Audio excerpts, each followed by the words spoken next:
Welcome to Bhavana math classes. आज हम quadratic equations और उसके रूट्स और उनकी नेचर के बारे में बात करेंगे। ये आज का टॉपिक हम स्टार्ट करते हैं। सबसे पहले तो हमें ये पता होना चाहिए कि क्वाड्रेटिक इक्वेशन क्या होती हैं। क्वाड्रेटिक इक्वेशंस वो इक्वेशंस होती हैं, इक्वेशंस विच कंटेन, जिनमें जो एक ही वेरिएबल यूज किया हो और उसकी हाईएस्ट पावर जो है वो 2 हो। विच कंटेन वन वेरिएबल, एक वेरिएबल हो और जो उसकी हाईएस्ट पावर है वो 2 हो। हाईएस्ट पावर 2 होने का मतलब है कि जो जैसे हमारी इक्वेशन हम ले लेते हैं वन वेरिएबल में 2x² plus 7x plus 4 is equal to 0। तो इस वाली इक्वेशन में एक x की पावर 2 है, x की पावर 1 है यहाँ, और ये कांस्टेंट वाली जिसके साथ कोई वेरिएबल नहीं लगा होता वो होती है हमारी कांस्टेंट वाली टर्म। तो इसमें जो हाईएस्ट पावर है 2 और 1 में से हाईएस्ट पावर 2 है। तो ये जो इक्वेशन है वो क्वाड्रेटिक इक्वेशन है। तो अगर इसमें मान लो जो हाईएस्ट पावर है वो अगर होती 2x³ plus 5x² plus 4 is equal to 0, तो अब इस वाली इक्वेशन में 3 पावर यूज की है और 2 पावर यूज की है। इनमें जो हाईएस्ट वाली पावर है वो है 3। तो 3 वाली जो पावर है वो क्यूबिक इक्वेशन बन जाती है, क्वाड्रेटिक इक्वेशन नहीं बनती। तो हमारे पास ये वाली जो है वो क्वाड्रेटिक इक्वेशन नहीं है क्योंकि इसमें हाईएस्ट पावर जो है वो 3 है। तो हमें एक वेरिएबल यूज किया हो और उसमें उसकी हाईएस्ट पावर जो है वो 2 होनी चाहिए, और उसके एक्स वाली टर्म चाहे ना हो या कांस्टेंट वाली टर्म चाहे ना हो तो उससे कोई फर्क नहीं पड़ेगा। लेकिन जो ये हाईएस्ट वाली ये x² वाली टर्म है वो इसमें प्रेजेंट होनी ही चाहिए, और इससे ज़्यादा पावर वाली जो टर्म है वो नहीं होनी चाहिए। तो अगर हम ले लें 2x² plus 4 is equal to 0, तो ये भी क्वाड्रेटिक इक्वेशन है। अगर हम ले लें 2x² plus 7x is equal to 0, तो ये भी क्वाड्रेटिक इक्वेशन है। हम देखेंगे standard form of quadratic equation के बारे में। जो क्वाड्रेटिक इक्वेशन की स्टैंडर्ड फॉर्म होती है वो होती है ax² plus bx plus c is equal to 0, where a, b and c are real numbers होते हैं, a, b, c की वैल्यू। एंड ये मोस्ट इंपॉर्टेंट है कि a is not equal to 0।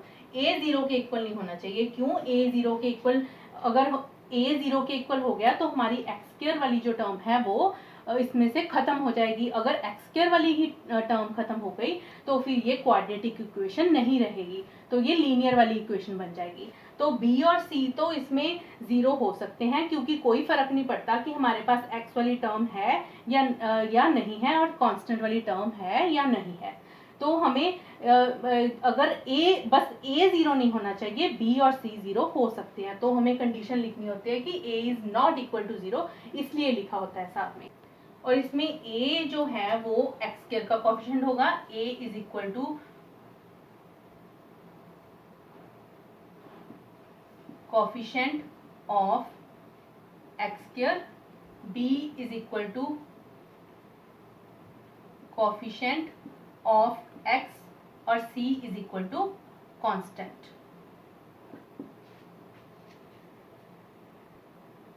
अब हम बात करेंगे रूट्स ऑफ क्वाड्रेटिक इक्वेशन के बारे में। रूट्स को हम जीरोस भी बोलते हैं। रूट्स और जीरोस एक ही बात है। तो every quadratic equation gives us 2 values of variable. तो इसका मतलब है कि हर एक क्वाड्रेटिक इक्वेशन की हमें हमेशा 2 ही रूट्स मिलेंगी। जितनी हाईएस्ट पावर होती है ना इक्वेशन की, उतनी ही हमें उसकी रूट्स मिलती हैं। तो क्वाड्रेटिक इक्वेशन में जो हाईएस्ट पावर है वो क्या है? 2। तो हमें हमें रूट्स कितनी मिलेंगी? जो नंबर ऑफ रूट्स हैं, number of roots of quadratic equation is equal to 2। तो हमें कितनी रूट्स मिलेंगी या कितनी जीरोस मिलेंगी? हमें 2 जीरोस मिलेंगी। अब हम देखेंगे कि रूट्स होता क्या है। वो 2 वैल्यूज वेरिएबल की जिन्हें हम जब क्वाड्रेटिक इक्वेशन में वेरिएबल की जगह पुट करेंगे तो उसका आंसर जो है वो 0 आए। अब हम एक क्वाड्रेटिक इक्वेशन लेट कर लेंगे, जैसे x² minus 2x minus 3 is equal to 0। अब हम इसमें ऐसी कौन सी वैल्यू पुट करें कि इसका आंसर जो है वो मतलब वेरिएबल की x की जगह पे कौन सी ऐसी वैल्यू पुट करें कि जो आंसर है वो 0 आए। तो अगर हम इसमें 3 पुट करेंगे तो 3² minus 2 into 3 minus 3 is equal to 0, 9 minus 6 minus 3 is equal to 0, 9 minus 9 is equal to 0, तो 0 इज इक्वल टू 0 आ गया left hand side right hand side के इक्वल, मतलब 0 इज इक्वल टू 0 आ गया। मतलब हमारा 3 को पुट इसमें इस वेरिएबल की जगह पर 3 पुट करने पर हमारा जो आंसर है वो 0 आया, मतलब left hand side right hand side के इक्वल आई। तो हम बोलेंगे कि 3 इज, तो हम क्या बोलेंगे, 3 इज रूट 1 रूट, ये 1 रूट है इसकी, 1 root of given equation, given quadratic equation.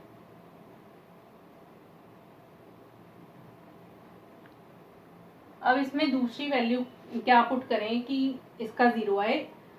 अब हम पुट करेंगे इसमें -1,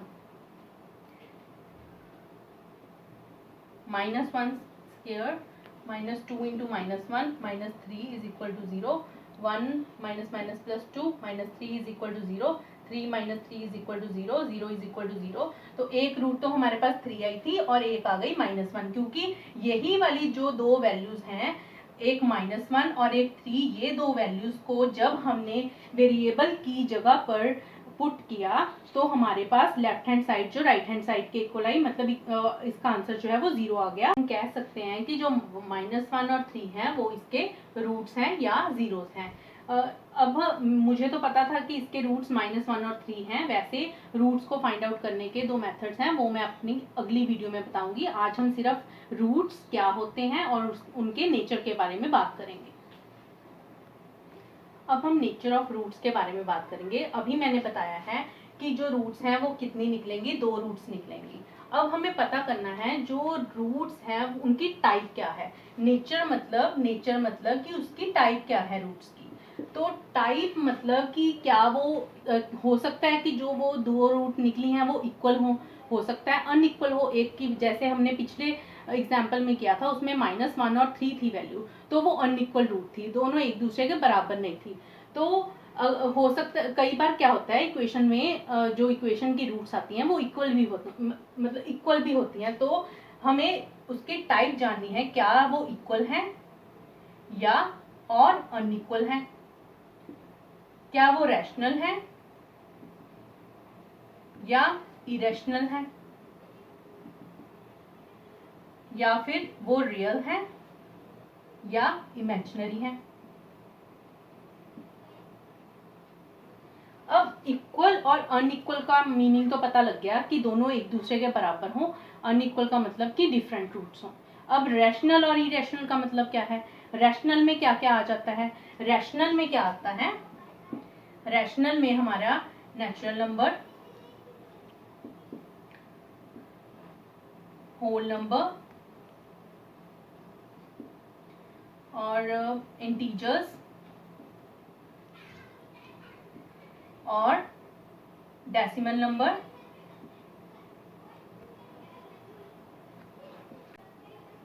और फ्रैक्शन नंबर।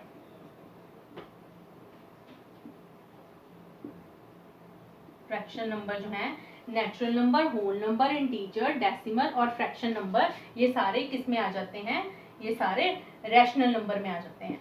और जो रैशनल नहीं है वो इरेशनल है।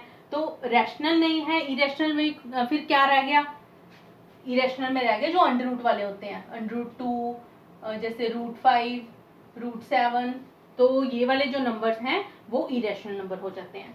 अब रियल और इमेजिनरी का क्या मीनिंग है, रियल का मतलब है, रियल में क्या क्या आते हैं, रियल में एक तो आ जाते हैं रैशनल और दूसरे आ जाते हैं इरेशनल। रैशनल प्लस इरेशनल क्या बन गया, रियल। अब रैशनल मतलब रियल का मतलब है कि रूट वाले भी हो सकते हैं, नेचुरल नंबर भी, होल नंबर, इंटीजर, नेचुरल और होल तो एक ही हो गए, बस इसमें जो इंटीजर हैं उसमें नेचुरल और होल दोनों आ जाते हैं। तो जो रैशनल में हमारे natural, whole, integer, decimal, fraction ये सारे आ गए। और रियल में क्या है, रियल में रैशनल और इरेशनल दोनों आ जाते हैं, मतलब अंडर रूट वाली वैल्यूज भी हो सकती हैं। ज़रूरी नहीं है कि हमारी जो इक्वेशन है वो इसी टाइप की हो, 2x² + 5x + 7 = 0, ये रूट वाले भी हो सकते हैं, ठीक है। और इमेजिनरी में क्या आ जाएंगे, जो रियल नहीं है वो इमेजिनरी आ जाएंगे। इमेजिनरी में जैसे कि अंडर रूट में माइनस आ जाए, -2, तो ये क्या है, ये इमेजिनरी की एग्जाम्पल है। तो हमें अब ये देखना है, हमें कैसे फाइंड आउट करना है कि जो रूट्स हमारी हैं, जो रूट्स हमारी दो आंसर्स आएंगे वो इक्वल होंगे या अनइक्वल होंगे, बिना सॉल्व किए, बिना उनकी वैल्यूज निकाले हमें ये जानना है कि वो इक्वल है या अनइक्वल है, रैशनल है या इरेशनल, रियल या इमेजिनरी। नेचर ऑफ रूट्स को जानने के लिए सबसे पहले हमें डिस्क्रिमिनेंट निकालना आना चाहिए। डिस्क्रिमिनेंट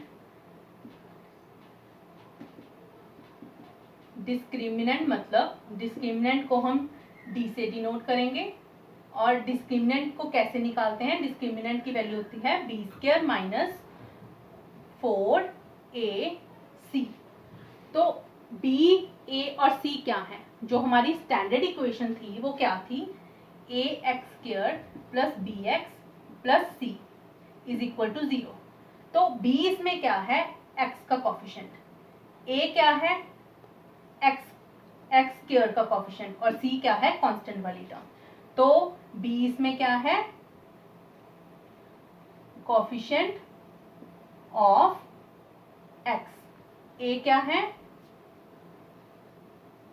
कोफिशिएंट ऑफ x², और c क्या है, कांस्टेंट। अगर कोई टर्म ना हो, अगर मान लो x वाली टर्म नहीं है, तो उसकी जगह पे हम x के कोफिशिएंट की जगह पे 0 लगाएंगे, और अगर कांस्टेंट ना हो तो उसकी जगह पे हम कांस्टेंट की जगह पे 0 लगा देंगे।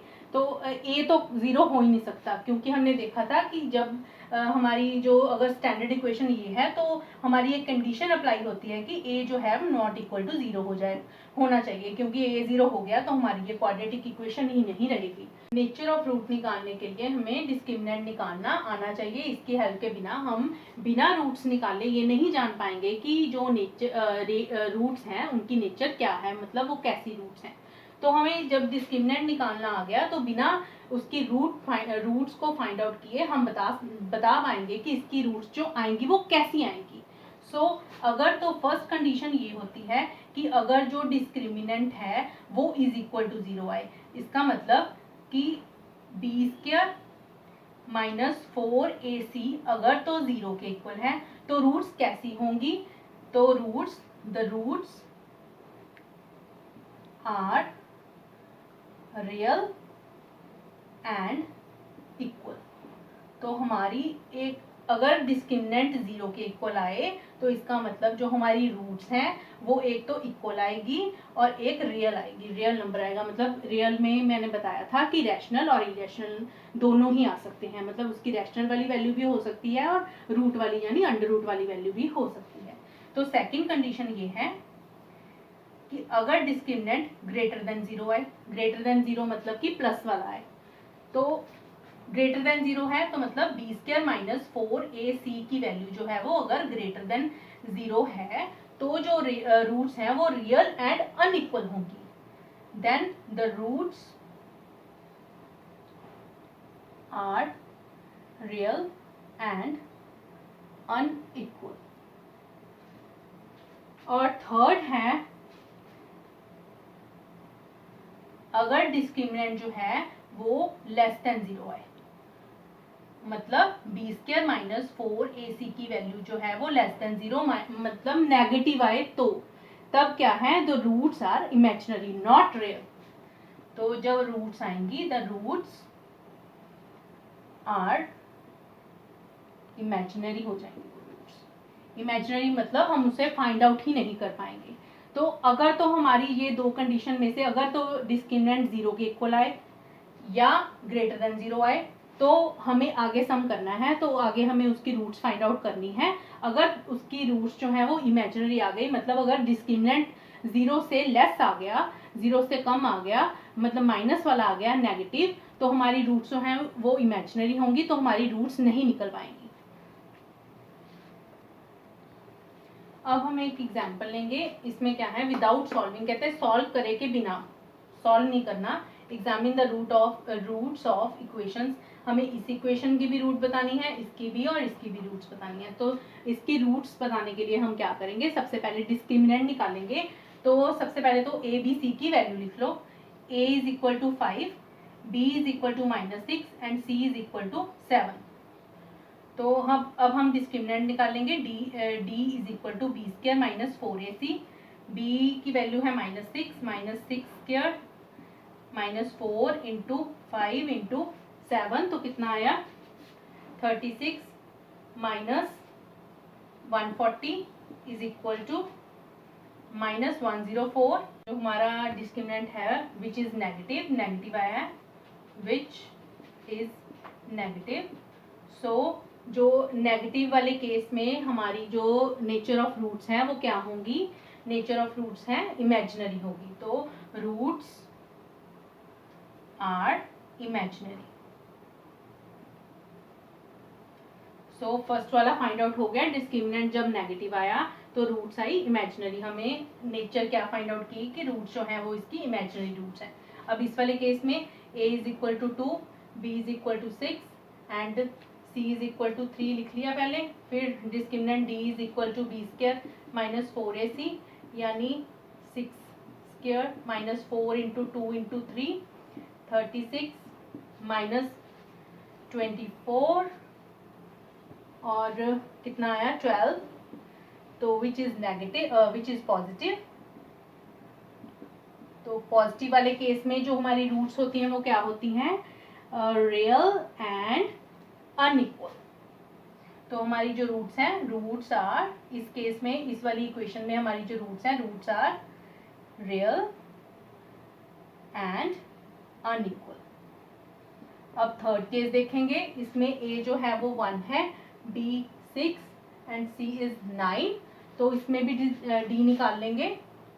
d is equal to B square minus 4ac, तो आया 6 square minus 4 into 1 into 9, 36 minus 36 is equal to 0। d अब 0 आया, ठीक है। d जब d 0 हो तो हमारी रूट्स क्या होती हैं, roots are real and equal. तो तीनों की एक एक हमने एग्जांपल देख ली, जिसमें रूट्स जो हैं, एक में हमारी रूट्स आई, जो डिस्क्रिमिनेंट आया वो नेगेटिव आया, उसमें इमेजिनरी हो गई। पॉजिटिव आया तो रूट्स रियल और अनइक्वल हो गई। अगर 0 आया तो रूट्स रियल एंड इक्वल हो गई। अब हम एक एग्जांपल लेंगे, जो हमारे सम्स हैं वो एग्जाम में इसी रिलेटेड सम्स आएंगे हमें। तो इसमें है find the value of m if the roots of the given equation are equal.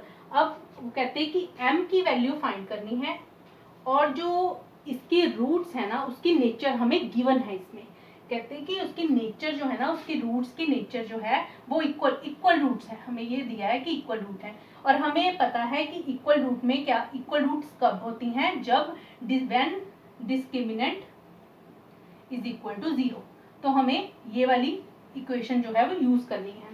तो हम सबसे पहले तो हम वैसे ही करेंगे जैसे हमने रूट्स की नेचर निकालते वक्त किया था, a b c निकालेंगे इसका। a is equal to 4 plus M, b is equal to m plus 1 and c is equal to 1। तो नेक्स्ट हम क्या करेंगे, अब हमें रूट्स जो हैं वो गिवन है। Since the roots are equal, since the roots are equal, तो अगर रूट्स इक्वल हैं तो डिस्क्रिमिनेंट इज इक्वल टू 0। यहाँ पुट करेंगे हम d की वैल्यू, यानी B square minus 4ac is equal to 0। b की वैल्यू है m plus 1 square minus 4, a की वैल्यू है 4 प्लस m एंड c की है 1। Is equal to 0। अब इसे सॉल्व करेंगे, पहले होल स्क्वायर खोलेंगे, M square plus 1 plus 2m और इसको मल्टीप्लाई किया -16 minus 4m is equal to 0, M square minus 2m minus 15 is equal to 0। अब इसके फैक्टर्स बनाएंगे, M square minus 5m plus 3m minus 15 is equal to 0। इसके factors मैं आपको अगली वीडियो में बताऊंगी। एम स्क्वायर, m कॉमन निकाला, m minus 5 plus 3m minus 5 is equal to 0, m plus 3 and m minus 5 is equal to 0. Either m plus 3 is equal to 0 or m minus 5 is equal to 0, m is equal to minus 3 and m is equal to 5। तो हमारे जो roots आई हैं, m की value आई है वो कितनी आ गई, एक तो आ गई m is equal to -3 and m is equal to 5। I hope आपको आज का टॉपिक क्लियर हो गया होगा। मेरे वीडियो को लाइक और मेरे चैनल को सब्सक्राइब ज़रूर कीजिएगा। Thank you.